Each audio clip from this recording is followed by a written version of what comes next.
Hi guys, what's up, what's down, what's sideways? James here from Phoenix Arts Martial Arts, and today I'm going to cover a common self-defense question. I get asked this on a regular basis. I'm going to give my opinion and then I'm going to share some thoughts so that you can deliberate next time when you're considering such actions as posed in this question. So the question is, James, what do you think about the keys in the hand as a self-defense tool? So my opinion is, it is a waste of your time. That is my opinion. And I'm going to share how I got to that opinion. And then through that as well, you can see if that will shape your opinion, or if you either like for or against. But in my opinion, it's a waste of time. So we'll start with, what do you plan on doing with something? People have this notion that if I have a gun, or if I have a knife, or I have pepper spray, or if I have keys in the fingers, I'm suddenly going to become safe. And it doesn't work like that. If you require something in your hands to be able to protect yourself, it points more to your lack of training or preparedness with the one tool, the one weapon that you have all the time at any given time in your life, which is your body. So you can be attacked, assaulted, whatever, anywhere, anytime, and you always have this, but you don't always have a tool to hand. As much as people say, like, I carry my thing wherever I go, you don't have it on you 24/7. The one guarantee that you have on you 24/7 without fail is this.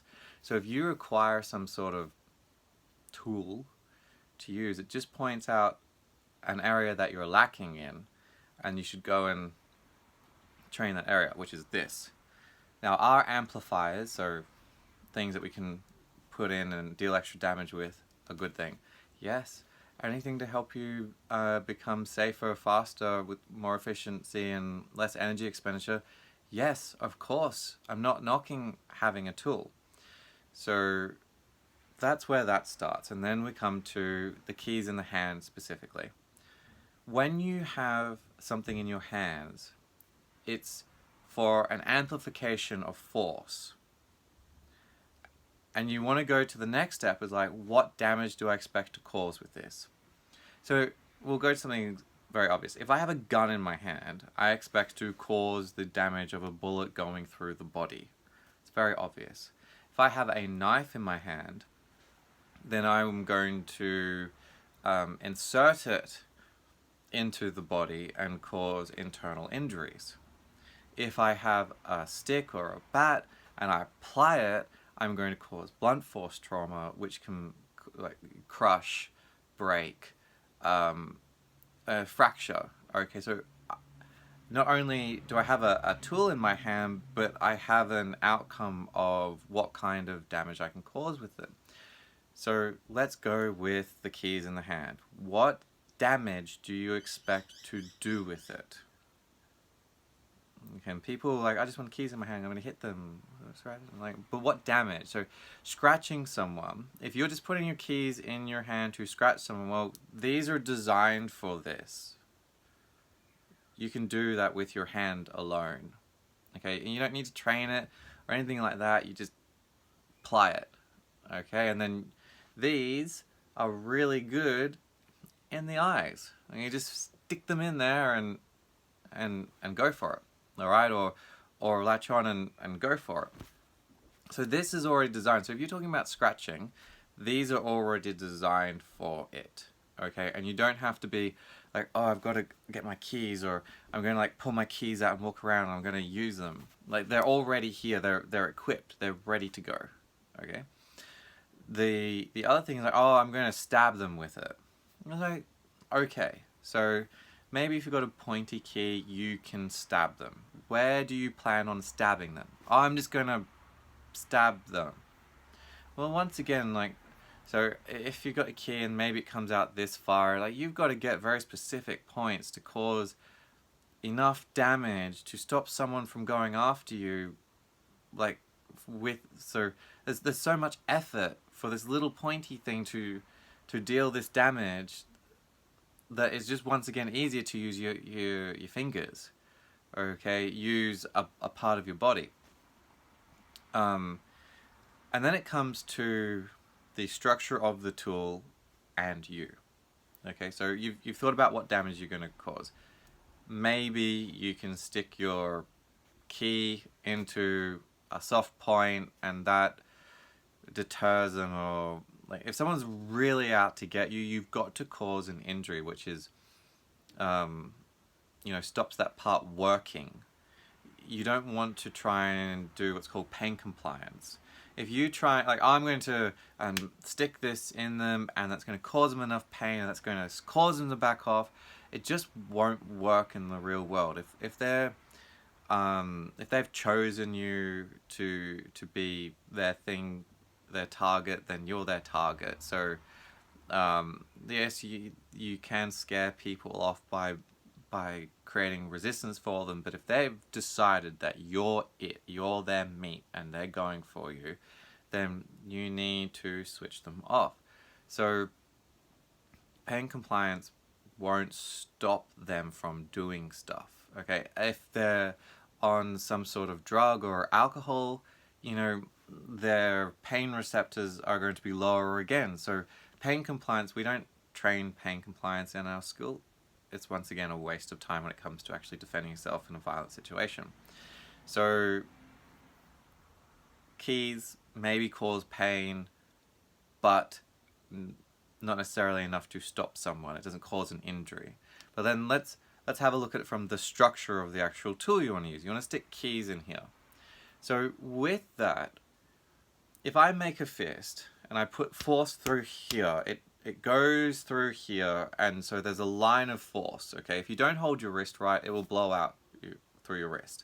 If you don't hold your fist right, it can pop and so just, you want a nice packed fist here through this part. The force will go through here as long as you secure this and the rest. But as this is that main one, you'll be able to apply force.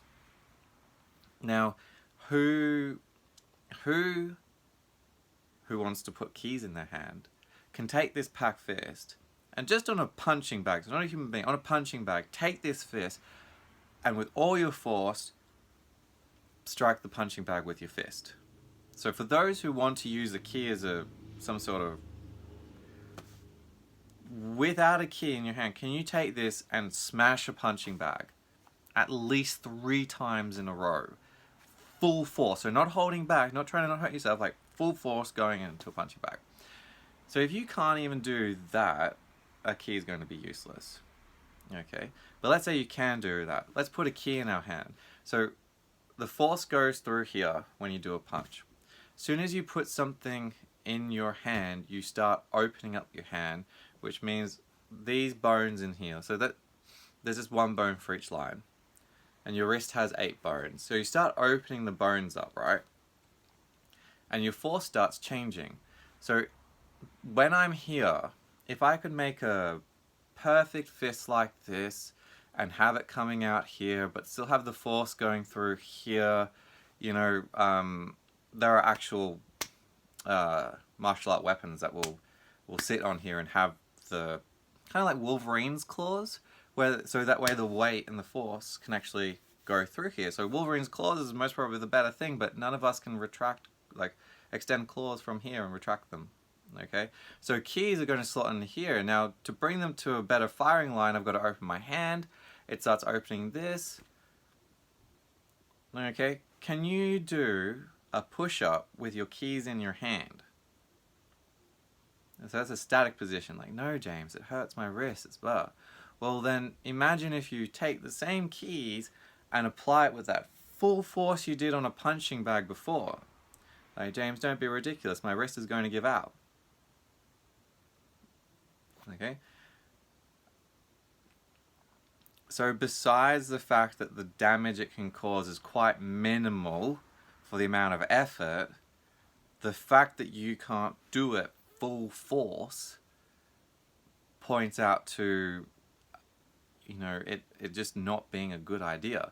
You can take your palm, you could go up to a punching bag right now, hold your palm correctly, and thrust this as hard as you can. It might hurt a little bit, but it's not going to wreck your hand, your wrist area. It's not going to wreck it. You can do this and you can slam into it, and as long as you don't have the force going through here, and you have the force going through here, you'll be fine. You can't even really break your fingers, because like if you make contact with the head, your fingers will make contact, so your fingers can't break. So we're not talking about poking someone like this in the eye, because your fingers can bend and break. Like, I got long fingers. If I do that, look, it's breaking under pressure. But if I do this, can't break. Hit with the palm and fingers can go in. So my opinion is keys in your hand are a waste of time. The damage output is really minimal. The effort to be able to use them properly is super high. And if you can't apply force with a closed fist, how are you going to apply force with a slightly open fist? I have seen specially designed things that will fit in your hand that are supposed to be better than keys. But once again, my thing is, can you do a push-up with it? Like, yes, I can. Can you now hit a bag as hard as you want to save your life with it? And if any stage you go no, then it's not worth it. So after you've answered like what kind of damage you want to cause with it, go to the practical kind of like, can you actually apply force with it? Or you can do it the other way around. But like, oh, I want to use a chopstick. Okay, cool. Chopstick's getting a little, like, chopstick is actually better than keys in the fist. Is it still like the best or the ideal? No, but it's still better, because you can, the damage, it starts getting, the damage caused with the effort starts doing this. So that is a frequently asked question I get. Keys in the fist, you can see what my opinion is, you can see my reasoning, and that's how I apply it to any tool that I'm going to use. So have a try, have a think about it, maybe that changes your idea. And if you have any questions, feel free to comment below. If you have feedback, if you don't agree with what I'm saying, if you agree with what I'm saying, and we will respond. So you can comment below, you can contact us on Facebook. Feel free to like, share, subscribe, hit the little notification button, and thank you very much for letting me share with you this video.